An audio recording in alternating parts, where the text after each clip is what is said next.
Hello friends, welcome to my channel. आज 29 दिसंबर था। आज के लिए मैं यही बोलना चाहूँगा, अभी कुछ टाइम मार्केट ऐसा ही रहेगा। मैंने आपको ऑलरेडी वीडियो बना करके दिया है, उसमें भी यही बताया था और आने वाले समय में भी कुछ टाइम तक बाज़ार ऐसा ही रहेगा। अभी ये माहौल में जैसा मैं समझ रहा हूँ, मार्केट के अंदर काम करने से ज़्यादा बेहतर रहेगा मार्केट को हम समझें, एफआईआई की स्ट्रेटेजी को समझें और मार्केट किस हिसाब से रिएक्ट कर रहा है, अपना प्रतिशोध व्यक्त करना चाहता है या अपने आप को किस तरीके से ढालने चाहता है मार्केट, वो सब बातों पे अगर हम ध्यान देंगे तो ये सभी बातें हमको मिल करके आने वाले समय में हमको बहुत ज़्यादा सहूलियत प्रदान करेगी। जैसे कि अभी पूरे विदेश के अंदर क्या मैटर हो रहा है जियोपॉलिटिकल को लेकर के, यूएसए में क्या हो रहा है, ताइवान में क्या हो रहा है, जापान में क्या हो रहा है, इंडिया में क्या हो रहा है, वहाँ पे जो जियोपॉलिटिकल कंडीशन है, जो गवर्नमेंट की पॉलिसीज़ है, उसके अंदर क्या क्या घटनाएं घट रही है और जो विश्व के बहुत महान बिजनेसमैन हैं, जो इन्वेस्टर्स हैं, वो कैसी रणनीति पे काम करना चाहते हैं, वो कौन से देश के अंदर इन्वेस्टमेंट करना चाहते हैं, एक्सेट्रा एक्सेट्रा। अगर ये बातों को मार्केट के साथ में हम अगर ध्यान देंगे तो हमको मार्केट में बहुत ज़्यादा सीखने को मिलेगा। ये मार्केट बहुत ही लर्न करा सकता है हमको। अभी का जो टाइम है, मैं आपको आज की मार्केट की बात करूं, मैं अभी कुछ वीडियो ऐसे भी बनाने वाला हूं जिसके अंदर कैसे फाइंड आउट किया जाता है सेक्टर, शेयर्स, मार्केट को कैसे समझें, विदेश नीति को कैसे समझें, इकोनॉमिक्स कैसे काम करती है, हमारा देश किस रास्ते के ऊपर है, वहाँ पे कौन कौन से फैक्टर हमको सपोर्ट करेंगे और कौन कौन से सेक्टर हमारे अपोज में रहेंगे, ये सब के ऊपर मैंने प्लानिंग करा है और मैं वीडियो बनाने जाऊँगा आने वाले समय में। अभी मैं आता हूँ वापस अपने ट्रैक के ऊपर। आपको मैंने बताया था अभी का मार्केट बहुत ही कंफ्यूज है और बहुत ही संभल करके काम करने वाला है, लेकिन इसके अंदर सेलेक्टेड आइटम और सेलेक्टेड शेयर चलेंगे।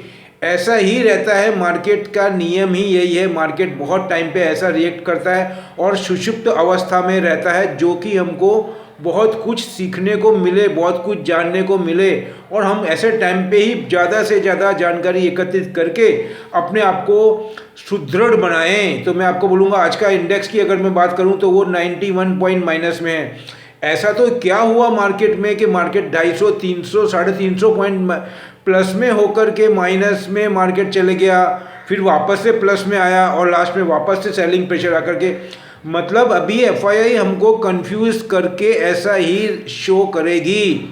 पॉइंट नंबर 2, निफ्टी भी माइनस में 20 पॉइंट ही रहा है, जो कि 17,000 के ऊपर जो बैरियर है उसके ऊपर ही क्लोज दिया है, मतलब 17,213 काफ़ी अच्छा ग्रोथ दिया है और क्लोजिंग दिया है। उसके बाद में बैंक निफ्टी की बात करूँ तो बैंक निफ्टी में अभी भी नेगेटिव ही माहौल बना हुआ है और पॉजिटिव करके और लोगों को ऊपर माल दिया ही है। बैंक निफ्टी ने -138 पॉइंट है। और अगर मैं डाउन जोन्स की बात करूं तो अभी फ्यूचर डाउन जोन्स का लगभग 3.25 हुए हैं, तो उसमें वो बता रहा है 46 से 48 पॉइंट प्लस बता रहा है और निकाई जो है वो सुबह लगभग 160 पॉइंट डाउन था।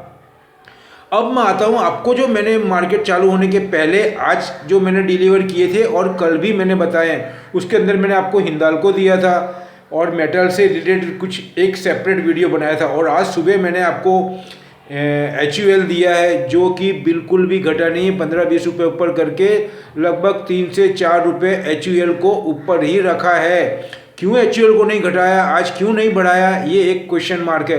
उसके बाद में मैंने आपको एस्कॉर्ट दिया था, एस्कॉर्ट 17-18 रुपये ऊपर है। ऐसे माहौल में भी मैंने आपको सीमेंस बोला था, सीमेंस तो मैं आपको कंटिन्यू बोलते हुए आ रहा हूँ और सीमेंस कंटिन्यू बढ़ने के बावजूद भी आज ऊपर ही था, लेकिन बाद में उसमें सेलिंग प्रेशर दे करके प्रॉफिट टेकिंग हुआ है। सेलिंग मतलब उसमें प्रॉफिट टेकिंग किया है, लेकिन still it's a very good for at least 2 to 3 month period.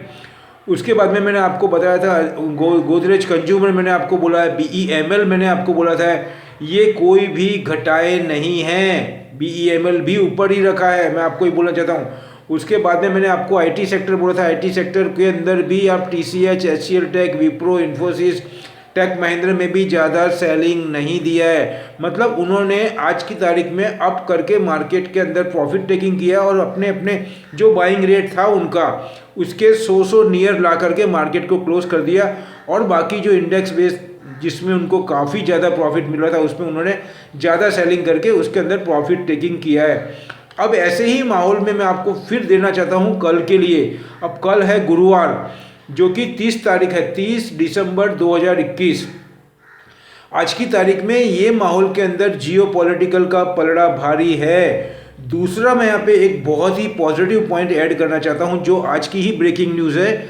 मैं आपको बोलना चाहूँगा, जो यूएसए है, यूएसए का और चाइना का जो 36 का आंकड़ा है, वो डोनाल्ड ट्रंप से चला रहा है। बाइडन साहब ने आज एक बहुत ही बोल्ड डिसीजन लिया, हमने आज पढ़ा लेकिन कल वहाँ पे लिया गया है जॉय बाइडन द्वारा। उन्होंने बता दिया कि he is not a common man, he is not a simple man. जितना उनको पोलाइट और जितना उनको सरल समझ रहे थे, उतना सरल वो नहीं है, क्योंकि उन्होंने 12 साल ओबामा के अंडर में काम किया है my dear. He is a sound water person, वो बहुत ही शांत और एकदम अच्छे से काम करने वाले हैं। तो उन्होंने आज मतलब कल उन्होंने ये डिक्लेयर किया कि 738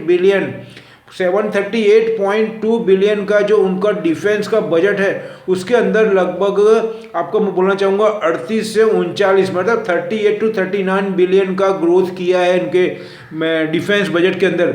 और ये बजट के लिए ऐसा बोला जा रहा है कम से कम 16 से 17 जो कंट्री है विश्व की, वो कंट्री का जीडीपी भी इससे कम है। आप सोचिए मतलब कितना बड़ा बजट है।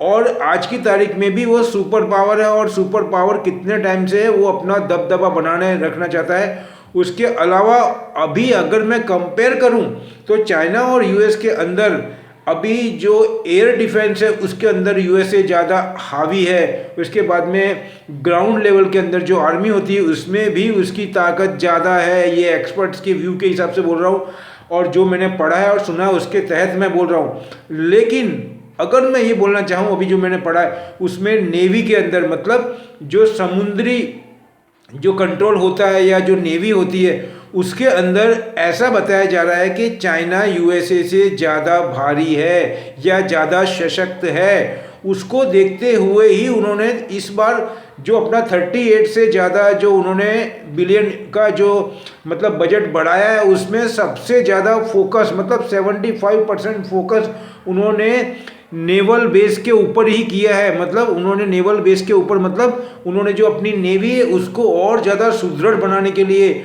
और ज़्यादा उनके पनडुब्बी के अंदर उनके जो हथियारधारी जो उनके शिप्स है युद्ध मतलब वो जो पोत है उनके ऊपर उन्होंने फोकस किया है। और साउथ चाइना सी में जो चाइना अपनी एक्टिविटीज़ बढ़ा रहा है उसके तहत ही उसने अपनी नेवी को अपने नेवल डॉकयार्ड को या अपने नेवल एकेडमी को बहुत स्ट्रॉन्ग करने की बात करी है। और ये बहुत ही गुड साइन है for Asian point of view और यूएसए पॉइंट ऑफ व्यू, क्योंकि चाइना कुछ भी कर सकता है। चाइना हुआ, रशिया हुआ और नॉर्थ कोरिया, इन तीनों के प्रेसिडेंट इस टाइप के हैं, they are do anything. We not trust, not we, all over the world are not trust such type of people, because उनका जो पिछला ट्रैक रिकॉर्ड बोल रहा है वो यही इंडिकेशन देता है कि उन पर विश्वास नहीं किया जा सकता। इसके तहत ही जो यूएसए कर रहा है वो बहुत अच्छा है और ये एक लेसन भी है। लेकिन अब जो मैं बोलना चाह रहा हूँ वो बहुत ही अच्छी बात है, उनके सामने इंडिया भी अब बहुत महाशक्ति बन के उभर रहा है। और जो क्वाड की स्थापना हुई है उसमें कौन कौन से कंट्री हैं, उसमें यूएसए, इंडिया, उसके बाद में ऑस्ट्रेलिया और जापान, ये 4 कंट्री का समूह ही काफ़ी है उनको कंट्रोल करने के लिए। किसको? चाइना को। इसीलिए चाइना अभी इंडिया के खिलाफ या कुछ भी ऐसी एक्टिविटीज़ नहीं कर सकता है। वो सिर्फ हमको एक शोमैनशिप करेगा, एक हमको डराने की धमकी देगा, लेकिन they are not able to take action on the ground, क्योंकि सिचुएशन ऐसी है। ये सब बातें हमको जियोपॉलिटिकल की समझनी पड़ेगी, क्योंकि आपको लग रहा होगा ये मैं क्यों डिस्कस कर रहा हूँ, क्योंकि माय डियर ये सभी बातें बहुत इंपॉर्टेंट है मार्केट को समझने में और मार्केट के अंदर इम्प्लीमेंट होती है ये बात। Behind the curtain, behind the door, ये सब उसका इम्पैक्ट होता है मार्केट के ऊपर। Not our Indian country, all over the world इसका इम्पैक्ट होता है। तो अगर इन बातों को हम अच्छे से समझ सकेंगे सहजता से हमको क्लियर हो जाएगी तो हमको मार्केट में कौन से सेक्टर में आना है, कौन से सेक्टर से एग्जिट होना है, कौन से सेक्टर में इन्वेस्टमेंट करना है, कौन से शेयर पॉजिटिव है, कौन से नेगेटिव है, किस कंट्री की पॉलिसी किस कंट्री को सपोर्ट करेगी, ये सब बातों का हिंट मिलता है जो कि हमको इन्वेस्टमेंट करने में बहुत सहायक रूप होती है। तो मैं आपको इतना ही बोलना चाहता हूँ, जो मैंने स्क्रिप्ट निकाली है वो मैं आपको कल के लिए देता हूँ। बहुत पॉजिटिव है, कुछ स्पीड मतलब शेयर्स रिपीट भी हो रहे हैं, कोई इशू नहीं है क्योंकि उसमें पोटेंशियल है, इसीलिए मैं आपको दे रहा हूँ। और ये माहौल के अंदर बहुत माइक्रो लेवल पे जा करके पूरे बातों को जो मैंने बताया इनको ध्यान में रखते हुए चूज़ करना पड़ता है। बाकी ऐसे टाइम पे अगर एफआईआई के लाइन में अगर आ गए हम सेलिंग में तो वो बहुत ज़्यादा प्रेशर में डाल सकता है, हमको बहुत ज़्यादा उसके अंदर गिरावट आ सकती है। लेकिन जिसमें एफआईआई एक्टिव रहेगी, जिसमें वो एक्यूमुलेट करेगी, वैसे सेक्टर निकालेंगे तो उसमें घटने के चांस बहुत कम रहेंगे, लेकिन उसमें बढ़ने के ही चांस रहेंगे क्योंकि उसको एफआईआई एक्यूमुलेट करेगी। और एफआईआई करेगी तो बाकी जो लोकल संस्थाएँ हैं, हमारे म्यूचुअल फंड है, वो भी उसमें बढ़ चढ़ के हिस्सा लेंगे। तो मैं स्टार्ट करता हूँ अभी 30 तारीख के लिए। सबसे पहला है एस्कॉट 1896 1896 रुपये, जो 16 रुपये बढ़ा हुआ है। आपको 15-20 रुपये नीचे मिले तो ही बाय करना है, 2 महीने 3 महीने का पीरियड लेकर के। उसके बाद में BEML, ये भी मैं आपको जो मैंने एस्कॉट दिया है वो डिफेंस को लेकर के और एग्रीकल्चर को लेकर के दिया है क्योंकि इथेनॉल का मैटर है। उसी वजह से आज शुगर की कंपनियां चलाई थी इथेनॉल के बेस के ऊपर, और शुगर की कंपनी के अंदर भी आगे फ्यूचर अच्छा रहेगा ऐसा बोल रहे हैं क्योंकि उसके अंदर अगर जो फार्मर्स है they will shift, it will take time, ये टाइम लगेगा इसमें, ये व्यूमर्स ही है अभी, लेकिन इसमें अभी 2-4 साल लगेंगे। तो कहने का मतलब है इसमें ध्यान देने का है। तो उसके बाद में डिफेंस के हिसाब से मैंने BEML दिया 1623 रुपये, जो 3 ही रुपये बढ़ा हुआ है। कल इसमें बहुत अच्छा चांस रहेगा हमको, ये हमको खुलते मार्केट में ही लेना है। उसके बाद में सीमेंस जो कि 2378 रुपये है, ये भी खुलते मार्केट में ही पकड़ लेना, लपक लेना, मैं ऐसा बोलूँगा।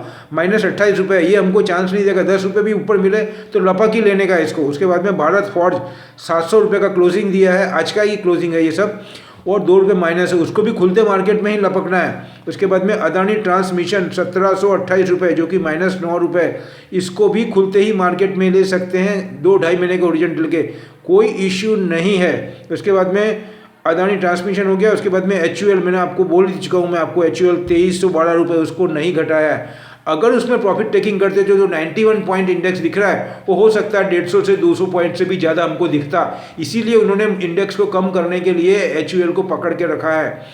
अब मैं आपको बोलना चाहूँगा गोदरेज इंडस्ट्रीज़, जो कि एक बहुत ही पुरानी 100-125 साल पुरानी कंपनी, अधि गोदरेज का ग्रुप की कंपनी है। इसके अंदर 637 का इसका क्लोजिंग है, फ्लैट है ये, इसमें भी बाय कर सकते हैं।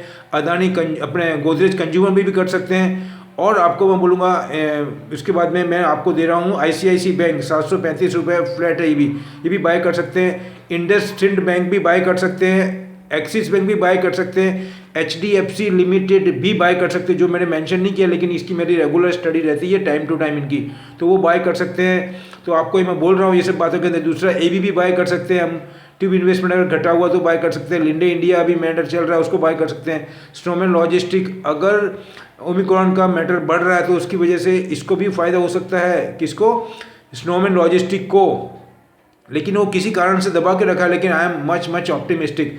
तो आपको मैं जो बता रहा हूँ ये सब कंपनी के अंदर आपको इन्वेस्टमेंट करना है और रुकना है 2 दिन महीने के लिए, और अगर प्रॉफिट मिलता है तो अपने हिसाब से आप निकल सकते हैं। दूसरा शेफियर फूड भी मुझे बहुत पॉजिटिव लगता है ये पॉइंट ऑफ व्यू से, और FSN फैशन जिसको नायका हम बोलते हैं वो भी बहुत ही पॉजिटिव है। दूसरा डाटा, आपको बोलूँगा डाटा वेरिएंट जो है ना, डाटा जो अभी एक इशू आया था आपको, तो ये भी कंपनी डिफेंस के अंदर है, तो ये भी बहुत ही पॉजिटिव है मेरे हिसाब से।